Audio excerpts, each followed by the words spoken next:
Bonjour à tous. Est-ce que nous pouvons encore acclamer le roi des rois?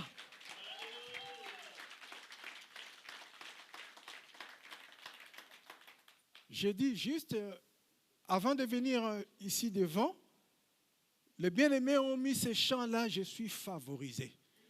J'ai dit, mais moi, je peux le dire à haute voix que je suis favorisé cet après-midi de me tenir devant le peuple de Dieu. Parce que de moi-même, je ne peux rien. Je ne peux rien vous donner. Mais c'est une faveur venant de notre Père qui a voulu que cet après-midi, que ce soit moi, qu'il passe par moi pour parler à son peuple. Le peuple pour qui il a donné son fils Jésus. Jésus qui a tout laissé, la gloire qu'il avait auprès du Père. Il est venu dans ce monde. Il a revêtu la chair humaine. Il a été à la croix. De la croix jusqu'au tombeau. Et il n'est pas resté au tombeau.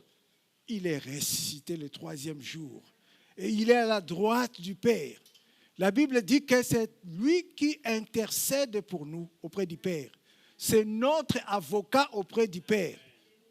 Raison pour laquelle nous pouvons chanter à haute voix que nous sommes des favorisés.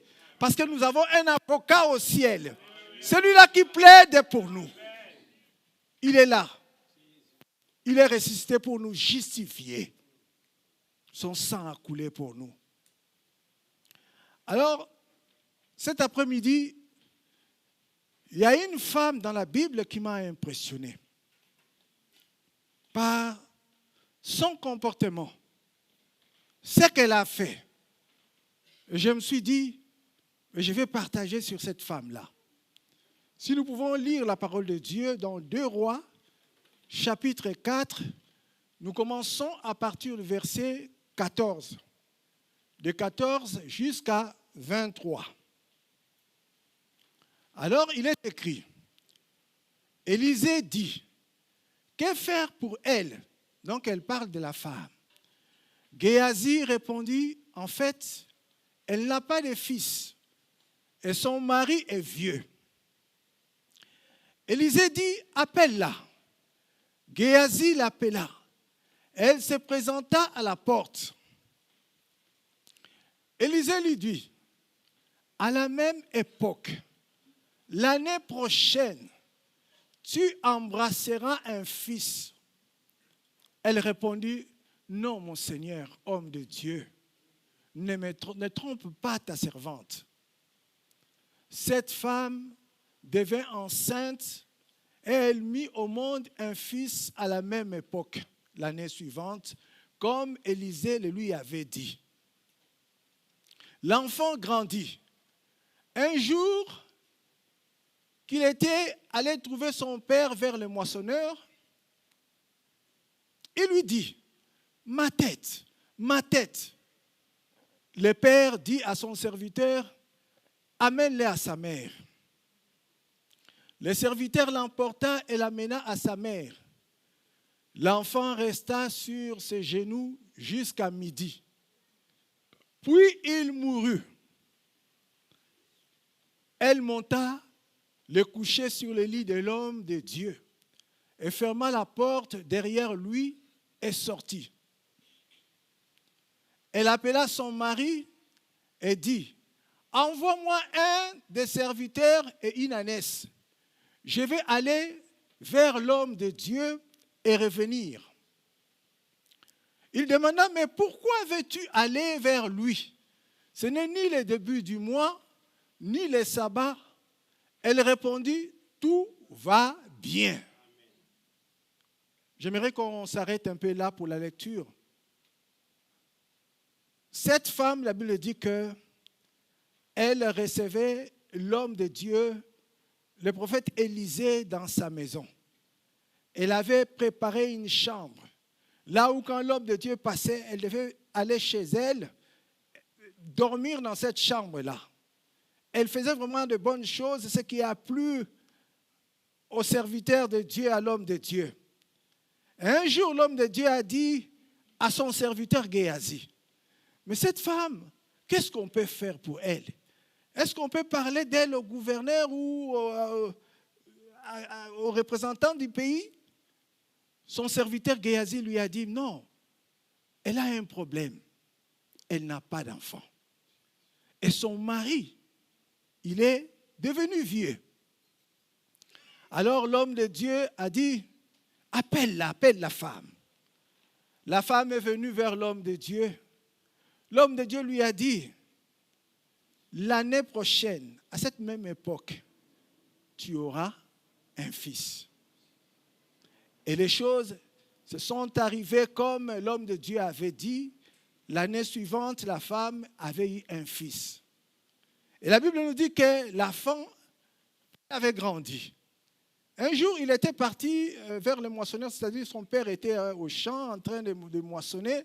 Il était parti vers son père. Et là, au moment où il était chez son père, là-bas avec son père, il a commencé à avoir mal à la tête. Il a dit à son père, ma tête, ma tête. Son père a dit à ses serviteurs, ramenez-le vers sa mère à la maison. Ils ont ramené l'enfant à la maison vers sa mère. Et la Bible nous dit, arrivé vers midi, donc c'était le matin, arrivé vers midi, l'enfant était mort. Il n'y avait plus de vie. Là, quand on parle de mort, c'est-à-dire rien, l'enfant ne respire plus. L'enfant est devenu froid. Je ne sais pas si vous avez déjà assisté à un décès à côté de quelqu'un qui est décédé. Moi, je l'ai fait par mon travail, je vois. Quand quelqu'un décède, au début, la chair elle est chaude, mais après, ça devient froid. L'enfant ne respirait plus, il n'y avait plus rien.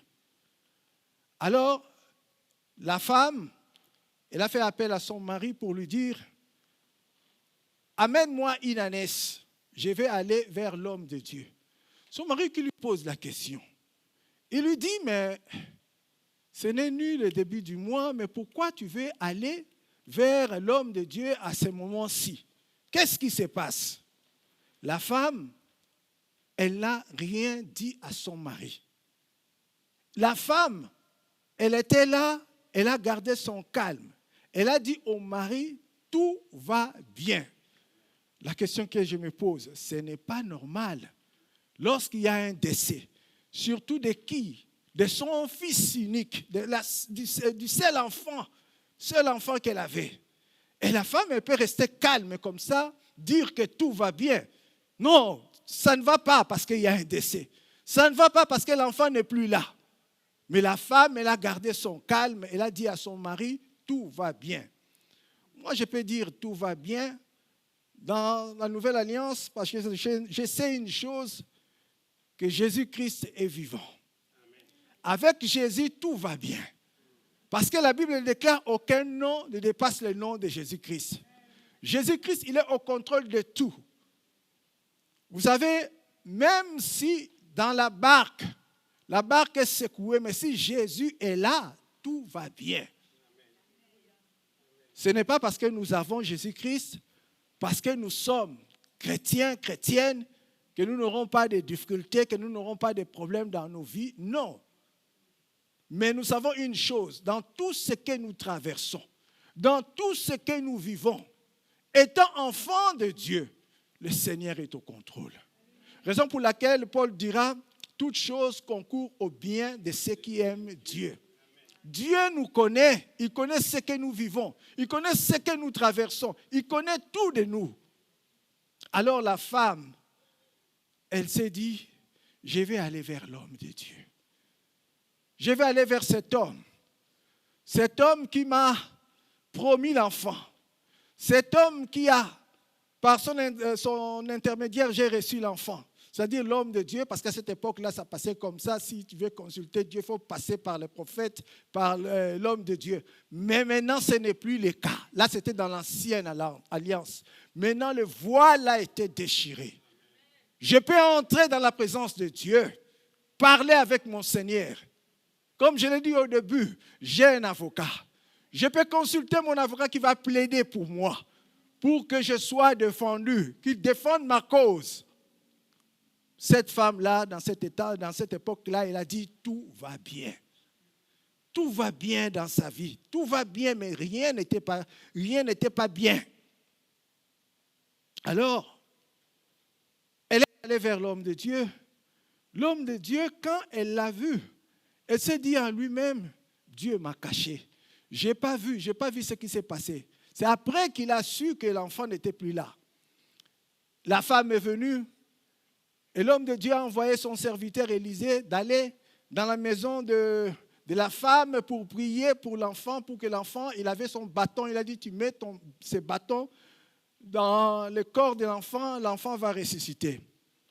Mais il a fait cela, il n'y avait pas de résurrection. Lorsque Élisée lui-même est descendu, nous pouvons le lire dans la parole de Dieu, c'est en ce moment-là qu'il y a eu la vie. C'est en ce moment-là, l'enfant qui était mort est revenu à la vie. Bien-aimé, dans l'ancienne alliance, si c'était possible, à combien plus forte raison, dans ces temps-là, où Jésus-Christ est vivant, où Jésus-Christ est présent, où Jésus-Christ agit. Jésus est vivant, il est au milieu de nous, il nous connaît. C'est notre Seigneur, c'est notre Roi. Mais je me suis posé la question.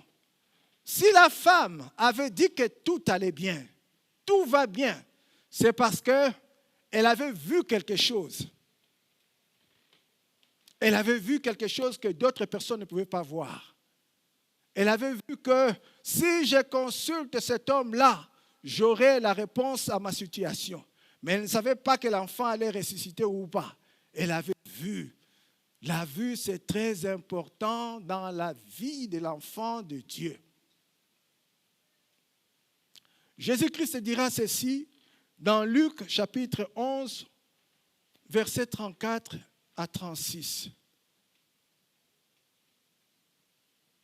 Il dit ceci, ton œil est la lampe de ton corps. Lorsque ton œil est en bon état, tout ton corps est éclairé. Mais lorsque ton œil est en mauvais état, tout ton corps est aussi dans les ténèbres. La suite. Veille donc à ce que la lumière qui est en toi ne soit pas ténèbres. L'œil est la lampe du corps. Si ton œil est en bon état, tout ton corps sera éclairé. Parce que tu vois là où tu vas mettre tes pieds, tu vois ce que tu vas mettre sur ton corps, tu vois ce que tu vas manger, tu vois tout ce qui est devant toi. Mais si tu es aveugle, tu ne vois rien, tu es dans le noir. J'ai rencontré quelqu'un qui voyait et après il est devenu, il a perdu la vue totalement. Il m'a dit que tout était devenu noir. Lui qui voyait autrefois, mais comme il n'a plus de vue, il a dit que tout était devenu noir. Bien-aimé, le Seigneur nous dira de veiller à ce que la lumière que nous avons ne soit pas transformée en ténèbres. Veillez sur ton œil, veillez sur tes yeux. Nous vivons les temps qui est difficile, les temps qui est dur, les temps où l'ennemi cherche qui va dévorer, les temps où l'ange, le diable se déguise en ange de lumière. Il faut que nous soyons de ceux-là qui ont des yeux pour voir. Nous avons besoin de voir clair. Comme cette femme, elle avait vu. Elle avait vu quoi? La résurrection de son fils. Elle avait vu que l'homme de Dieu pouvait faire quelque chose pour elle. Il y a, mes bien-aimés, les yeux de l'incrédulité et les yeux de la foi. Les yeux de l'incrédulité, nous voyons bien la chose. Mais nos yeux nous disent non, ça ne peut pas arriver. Ça ne peut pas se faire. Comme là, les yeux pouvaient dire, l'enfant est mort, non, c'est fini, on ne peut rien faire. Ça, c'est les yeux de l'incrédulité, pour quelqu'un qui connaît Dieu. Mais les yeux de la foi nous disent que Dieu peut encore faire quelque chose. Dieu avait donné un ordre aux enfants d'Israël lorsqu'ils avaient quitté Israël pour aller à la terre promise. Ils devaient aller à la terre promise, mais ils étaient dans le désert. Et dans le désert, là où ils étaient, il s'est arrivé quelque chose. Dieu a ordonné à Moïse qui le conduisait. Il a dit, ordonne 12 espions qu'ils aillent explorer les pays. Ça, c'est Dieu qui a donné l'ordre d'aller explorer les pays. Les 12 espions sont partis. Et à leur retour, nous allons les lire pour voir ce qui s'est passé. Dans Juges, dans Nombre chapitre 13, versets 30 à 33.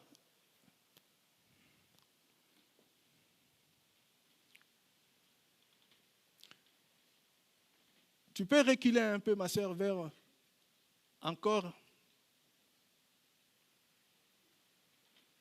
26. Voilà. Il est écrit, à leur arrivée, ils se rendirent auprès de Moïse et d'Aaron et toute l'assemblée des Israéliens à Kadès dans le désert des Parans. Ils leur firent un rapport ainsi qu'à toute l'assemblée et leur montrèrent le fruit du pays. On s'arrête là pour l'instant. Donc, ils ont obéi à l'ordre de Moïse d'aller explorer le pays. Et ils sont venus maintenant, ils donnent un rapport de ce qu'ils ont vu dans ces pays-là. Et ensuite, ils ont même montré les fruits de ces pays. Ils disent, voici qu'ils rencontrèrent à Moïse, nous sommes allés dans le pays que tu nous as envoyé, c'est vraiment un pays où coule le lait et le miel, et en voici les fruits. Après, mais le peuple qui habite ces pays est puissant. Les villes sont fortifiées, très grandes. Nous y avons vu des descendants d'Anak. Les Amalécites habitent la région du sud. Les Hittites, les Jébusiens et les Amoréens habitent la montagne et les Cananéens habitent au bord de la mer Méditerranée et le long du Jourdain. Ils ont vu le pays. Dieu leur avait dit que ce pays-là, c'est là où coule le lait et le miel. Ils ont vu le fruit. Mais pendant ce temps-là, 10 d'entre ceux qui étaient partis, ils ont dit, c'est vrai, il y a des fruits. C'est vrai, c'est là où coule le lait et le miel. Mais il y a des hommes dans ces pays-là. Ce sont les fils d'Anak. Anak, c'est le descendant, c'est de là où est sorti Goliath, des hommes géants. Et lorsqu'ils ont vu ces hommes-là géants, ils se sont dit, non, nous sommes devant ces hommes comme des sauterelles. Nous ne sommes rien, nous ne pouvons pas nous emparer de ces pays. Et des fois, ça nous arrive, à 2 doigts d'arriver au pays promis, arriver au terme de ce que Dieu leur avait dit. Et là, ils commencent à dire, non, nous ne pouvons pas. Non, nous ne pouvons pas aller dans ces pays-là parce que là, il y a des hommes qui sont de haute taille. Des hommes qui sont là et devant ces hommes-là, nous ne sommes rien. Nous ne pouvons pas nous emparer de ces pays. Mais c'est Dieu qui avait ordonné. C'est Dieu qui avait dit d'y aller. Mais quand ils ont fait ça, il y a un homme appelé Caleb. Caleb, qui était parti, ils étaient 2, Caleb et Jephunneh. La Bible dit, il fit taire le peuple qui murmurait contre Moïse. Et il dit, montons et apparons-nous du pays, nous y serons vainqueurs. Amen. Il y avait 2 visions. Une d'incrédulité et l'autre une vision de foi. Amen, mais je ne sais pas si toi, tu es dans quelle vision. Tu continues à douter de ce que Dieu a dit parce qu'il y a les obstacles, parce qu'il y a des choses négatives devant toi, ce que tu vois. Ce que tu vois, c'est vrai. Ce n'est pas réel parce que la vérité, c'est Dieu qui le détient. Dieu est le maître de temps et le maître de circonstances. Il détient tout entre ses mains. Des fois, tes yeux peuvent t'empêcher d'aller là où Dieu t'a demandé d'y aller. À cause de tes yeux, tu peux tout perdre. Il ne faut pas avoir la vision d'incrédulité, mais il faut avoir la vision de la foi. Et là, tu iras là où Dieu a dit. Celui ou celle qui a la vision de la foi, il ne recule pas devant l'obstacle. Même s'il y a l'obstacle, il voit que son Dieu est plus grand que l'obstacle qui est devant lui. Mais celui qui marche par la vue, il va dire non, ça, moi, je ne peux pas. Ça, comme le médecin a dit, c'est fini. Ça, c'est impossible. Mais notre Dieu, il est le Dieu de l'impossible. Il est le Dieu des cas compliqués. Là où la sagesse de l'homme se limite, c'est là où Dieu commence. Et il faut avoir la foi en Dieu. Comme Caleb et Jephunnée, ils ont dit, nous allons nous emparer de ce pays parce que Dieu nous l'a donné. La foi, bien aimé, ce n'est pas palpable, on ne peut pas toucher la foi. Il faut croire, c'est dedans de nous. On croit à ce que Dieu a dit. Parce que Dieu a dit, moi je crois. Et c'est après que tu verras.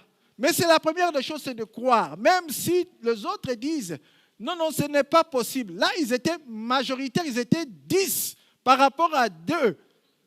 Comme le monde dit, la voix du peuple, c'est la voix de Dieu. Ça, c'est le monde qui dit ça. Tu peux être tout seul, mais si tu es juste avec ton Dieu, tu es majoritaire. Tu ne vas pas suivre la voix de la foule, mais tu suis la voix de ton Dieu. Il y a un exemple qui me vient, c'est Bartimée. Bartimée était là, la foule aussi était là. Mais Bartimée savait que sa guérison devait venir de Jésus-Christ, le Fils de Dieu qui devait le guérir. Et comme il a vu Jésus passer, parce que lui ne voyait pas, il a entendu, il a commencé à crier. Il était seul, il criait. Il criait. Mais la foule criait pour le faire taire, pour l'empêcher que sa voix puisse être entendue par Jésus-Christ. Et la Bible nous dit quoi? Que celui qui ne voyait pas, il a crié encore plus fort que la foule. Mais je me demande, quel est ce cri-là que Bartimée a poussé pour que Jésus-Christ puisse lui dire, viens. Il n'a pas suivi, il ne s'est pas laissé dominer ou intimider par la foule. Mais il savait ce que Dieu lui avait dit. Il savait qu'il avait entendu parler de Jésus-Christ. Il a dit, fils de David, aie pitié de moi, parce qu'il avait entendu le témoignage de Jésus-Christ, ce qu'il faisait par-ci, par-là. Et c'était, pour lui, c'était le moment. Ayons la vision de la foi. Celui qui a la vision de la foi, mes bien-aimés, il voit la grandeur de Dieu. Combien Dieu est grand, combien Dieu est bon, combien Dieu est capable, combien Dieu peut faire. Parce qu'il a foi en Dieu. Il voit Dieu. Il voit de grandes choses que Dieu peut faire. Il ne se laisse pas limiter par ce qui se présente devant lui. Même tout semble noir, mais lui, il voit Dieu dans le noir. Que Dieu peut transformer ce noir-là en lumière. Que Dieu peut transformer cette situation. Il est le Dieu tout-puissant. Le Dieu grand, le Dieu vivant. Ce n'est pas pour rien que nous croyons en lui. Un homme de Dieu dira ceci, c'est l'apôtre Paul, « Je sais en qui j'ai cru. » Vous pouvez dire ce que vous voulez. Moi, je sais en qui j'ai cru. Je connais mon Dieu. Et je m'attends à lui. Comme nous venons ici, chacun pour sa part, nous nous attendons à notre Dieu, le grand Dieu, le Dieu qui s'appelle « Je suis ». Dans ta situation, qu'est-ce que tu vois, mon bien-aimé? Qu'est-ce que tu vois, ma bien-aimée? Tu vois quoi? Là, j'ai déjà avancé. Il n'y a rien pour toi. Tu vois quoi? La maladie a tellement pris place. Toi, tu vois la mort. Ça, c'est la vision d'incrédulité. Vois comme il y avait des hommes dans la parole de Dieu. J'aime beaucoup revenir sur ce que Dieu a fait. Les hommes dans la parole de Dieu, c'est quatre amis ils étaient 3 dans la fournaise. 3 amis de Daniel. Et au moment où on voulait les jeter dans la fournaise, et ils disaient que Dieu peut nous délivrer. Et même s'il ne nous délivre pas, nous ne nous prosternerons pas devant cette statue. Ils avaient vu ça, que Dieu, il est capable. Donc, dans ta situation, Dieu peut faire. Mais même si Dieu ne le fait pas, toi, tu ne donneras pas accès au diable. Tu continueras à croire à ce Dieu-là qui fait de grandes choses. Tu continueras de croire à ce Dieu-là qui peut tout. Même si ça ne se passe pas comme toi, tu le veux. À un moment, la grand-mère de ma femme était venue ici, de l'Afrique ici. Il était venu passer ses vacances. Et pendant qu'elle était là, elle a reçu une mauvaise nouvelle venant du pays. Sa fille aînée est décédée là au pays. Alors, cette dame-là, cette grand-mère, elle a pleuré toute la nuit. C'était impossible de la calmer. Après un moment, elle a dormi. Et elle s'est réveillée après. Elle nous a dit, parce qu'elle était croyante, elle croyait en Dieu. Elle a dit, il y a quelqu'un qui m'a dit de ne plus pleurer. Alors je ne vais plus pleurer. Pour moi, c'est fini. Je ne pleurerai plus. Je vais louer Dieu. Elle a cessé de pleurer.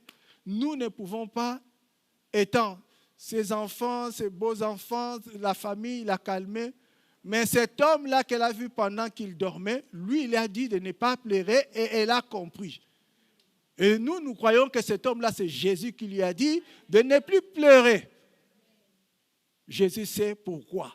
Il y a des choses que nous vivons ici, des fois qui nous dépassent.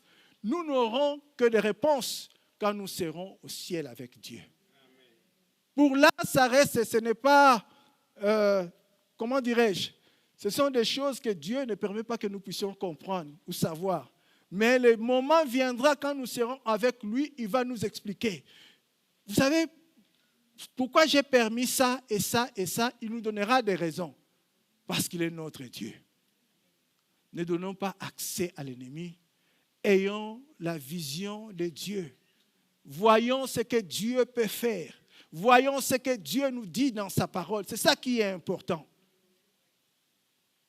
La Bible nous dit que les hommes de Dieu, dans Hébreux chapitre 11, à partir de 13, du verset 13, ils ont vu de loin tout ce que Dieu avait promis. Quand Dieu avait dit à Abraham, quitte ton pays, tu seras, ils ont vu ça de loin. C'est avec les yeux. Vu ça de loin que Dieu peut faire. Vu ça de loin que Dieu est capable. C'est dans la foi qu'ils sont tous morts sans avoir reçu le bien promis. Mais ils les ont vus et salués de loin. Et ils ont reconnu qu'ils étaient étrangers et voyageurs sur cette terre. Nous sommes des pèlerins sur cette terre, des passagers. Un jour, nous serons là où le Seigneur a été préparé une place pour nous.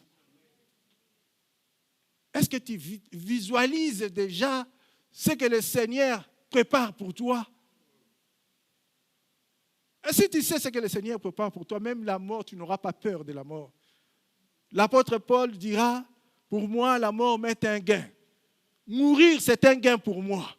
C'est ce qu'il disait, parce qu'il savait que si aujourd'hui il n'est plus de ce monde, il sait là où il va partir. Mais pendant que nous sommes là, voyons notre Dieu, notre Seigneur est vivant, accrochons-nous à la parole. Demeurons fermes dans notre foi, dans ce que le Seigneur a dit. Je disais ceci, que la foi, les yeux de la foi, quelqu'un qui a les yeux de la foi, il doit avoir confiance en Dieu. Il doit être déterminé dans ce qu'il fait, aller de l'avant, parce que son Dieu est là. Croire qu'il est vainqueur en Jésus-Christ. Jésus est là, il est au contrôle de toutes choses. Et celui qui a, ou celle qui a, la vision de la foi, il doit être, comment doit être cet homme-là qui a la vision de la foi? Déterminé. Il est déterminé dans la présence de Dieu, celui qui a la vision de la foi. Mais il doit aussi se rappeler des choses que Dieu a faites autrefois, des victoires qu'elle a reçues autrefois dans le Seigneur. C'est vrai, quand nous traversons des moments difficiles, Nous oublions des fois ce que nous avons vécu avec Dieu. L'expérience que nous avons faite avec le Seigneur. Le miracle que Dieu a opéré autrefois dans nos vies. Face à une difficulté, nous oublions tout. Mais il faut se rappeler d'autrefois. Et c'est ça, la Bible nous dit, qui a fait la force de David devant Goliath. Nous allons lire dans Genèse, dans Juges chapitre 16, à partir du verset 20. Juges chapitre 16, à partir du verset 20.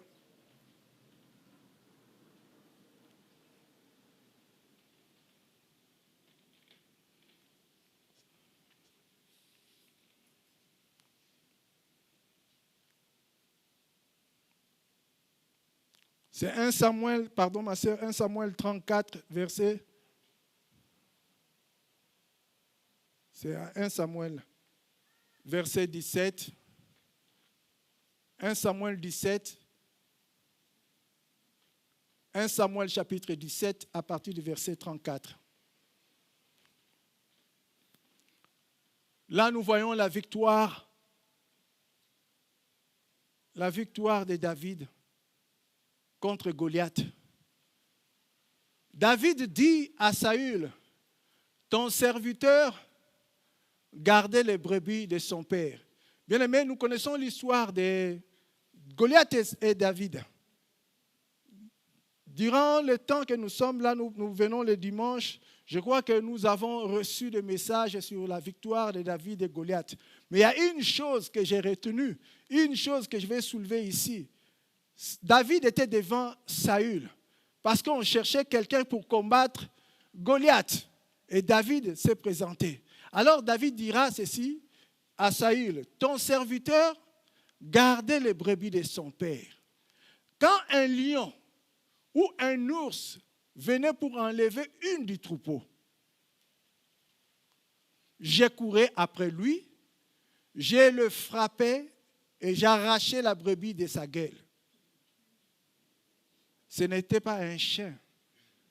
Ce n'était pas un petit caniche. Ce n'était pas quoi? Un petit chat. Mais là, la Bible nous parle d'un ours. Un ours. Et la Bible nous parle d'un lion. Continuez. Elle dit, c'est ainsi que ton serviteur a frappé le lion et l'ours. Ça sera aussi le sort du Philistin, de cet incirconcis qui a insulté l'armée du Dieu vivant. David a dit, lorsque un ours ou un lion attrapait une brebis, je courais, j'ai rattrapé les brebis, j'arrachais les brebis d'entre les mains d'un ours, d'un lion. Et si l'ours me poursuivait, moi je l'arrachais la gorge. Je l'ai attrapé par la gorge. David n'était pas Samson. Il n'avait pas la force de Samson pour tuer à la main un lion. Mais il dit, il a arraché d'entre les griffes d'un ours ou d'un lion. Ce sont des choses fortes. Et il savait dans tout ce qu'il faisait que c'était Dieu qui était là. Dieu qui le protégeait. Dieu qui l'entourait. Dieu qui permettait qu'il puisse faire ces choses. Alors, il savait que c'est même Dieu-là qui le protégeait devant l'ours, devant le lion. Il était capable de le délivrer des mains de ces géants. Goliath, que Dieu était capable de le délivrer. Il croyait en ce Dieu-là. Et lorsque tu traverses des moments difficiles, compte les bienfaits de Dieu. Ce que Dieu a fait pour toi. Si ce n'est pas pour toi, ce que Dieu a fait dans ta famille. Si ce n'est pas pour ce que Dieu a fait dans ta famille, Dieu a fait dans la parole de Dieu ce que Dieu a fait autrefois. Nous devons nous souvenir de ça, que Dieu, il est le même. Il n'a pas changé. C'est la parole vivante. Nous sommes appelés à nous souvenir de ce que Dieu fait. De grandes choses que Dieu fait. Et c'est ça qui fera notre force. Et David dira, c'est ainsi que ton serviteur pourra tuer cet incirconcis qui se tient devant le peuple, qui est là pour insulter le peuple de Dieu. Et la suite, Saül, il a été convaincu. Il a dit ceci. Saül dit à David, vas-y donc et que l'Éternel soit avec toi. Pourquoi il a dit ça? Parce qu'il a entendu les témoignages. Il a vu ce que Dieu a fait. Il a dit qu'il peut faire quelque chose avec cet enfant-là que nous voyons. Et la suite nous dira que David a vaincu Goliath. Souviens-toi. N'oublie pas ce que Dieu fait dans ta vie. N'oublie jamais de grandes choses que Dieu fait dans ta vie. Et des fois, quand c'est dur, nous voyons seulement les présents. Nous oublions que Dieu fait de grandes choses. Nous oublions que Dieu est capable de faire. Nous oublions que Dieu est vivant. Nous oublions que Dieu est là. N'oublie jamais. Alléluia. Il est le Dieu des miracles. Il est le Dieu tout-puissant. Le Dieu de grâce. Nous serons victorieux. Nous sommes victorieux. Nous irons jusqu'au bout.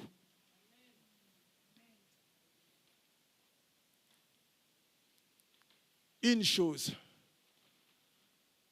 il faut que nos yeux restent en bon état. Si nous prenons soin de nos yeux physiques, nous sommes appelés à prendre soin de nos yeux spirituels. À combien plus forte raison nos yeux spirituels doivent être éveillés, doivent être bons. Il est le Dieu vivant, le Dieu de grâce. Alors, Paul a fait une prière pour les Éphésiens, dans Éphésiens chapitre 1, verset 18. Il a dit, j'ai pris qu'il illumine les yeux de votre cœur pour que vous sachiez quelle est l'espérance qui s'attache à son appel. Premièrement, à son appel. Deuxièmement, quelle est la richesse de son glorieux héritage au milieu des saints.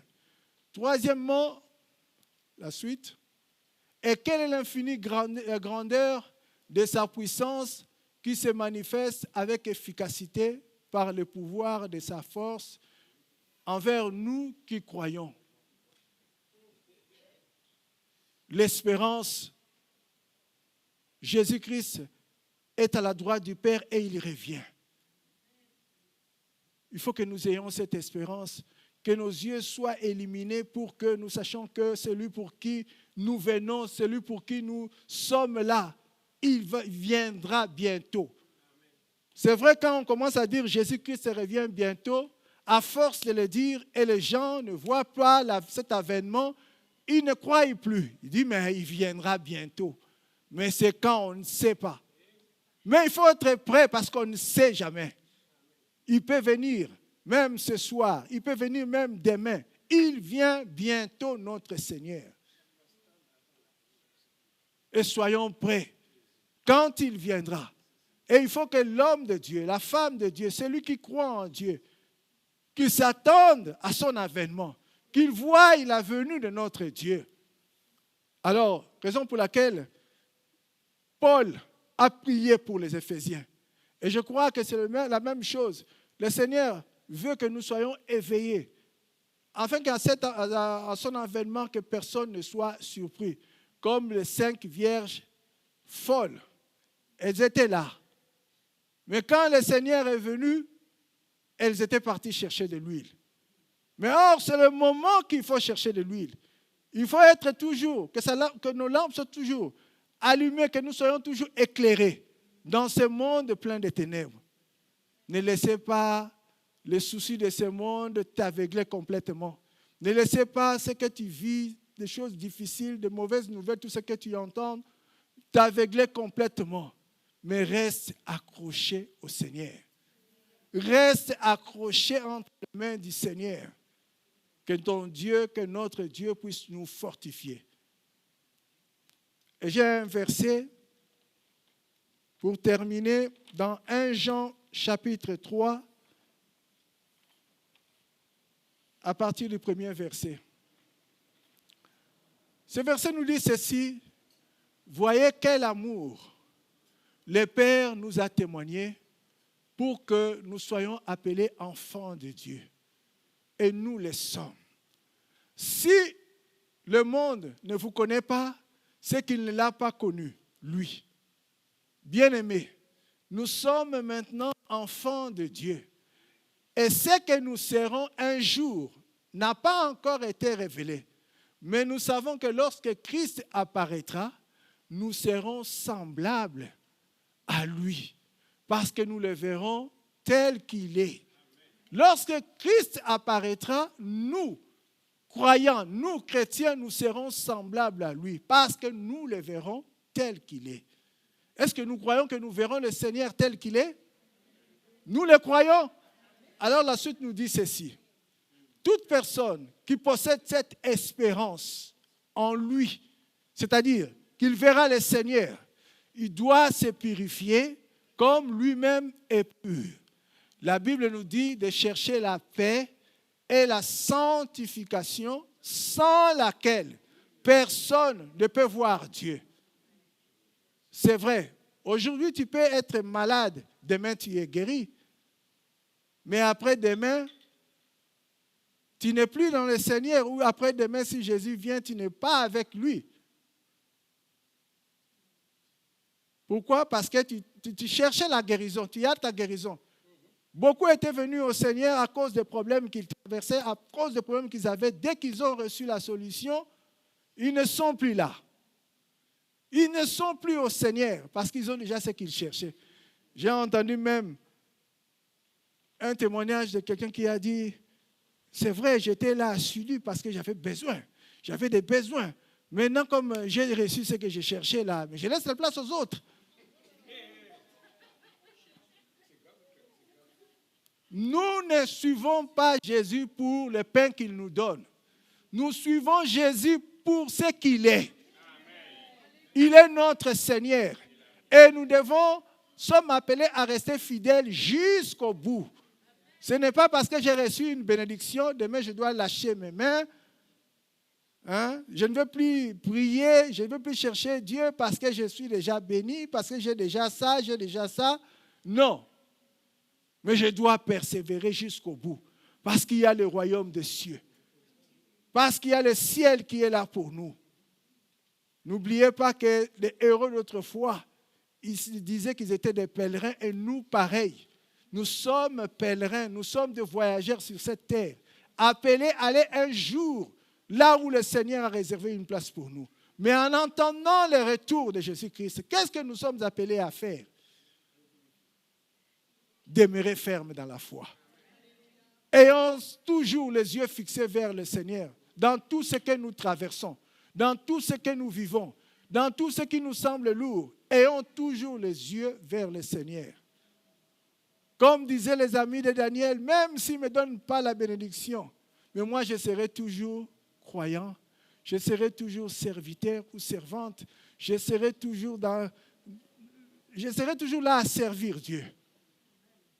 Demeurer dans la présence de Dieu. Ce n'est pas à cause d'une bénédiction que je dois donner la place au relâchement. Non. Je dois rester attaché. Que nous comprenions l'espérance de ce que le Seigneur a fait pour nous. La grandeur de ce que Dieu a fait pour nous. Combien il s'est donné à la croix pour nous, les prix qu'il a payés.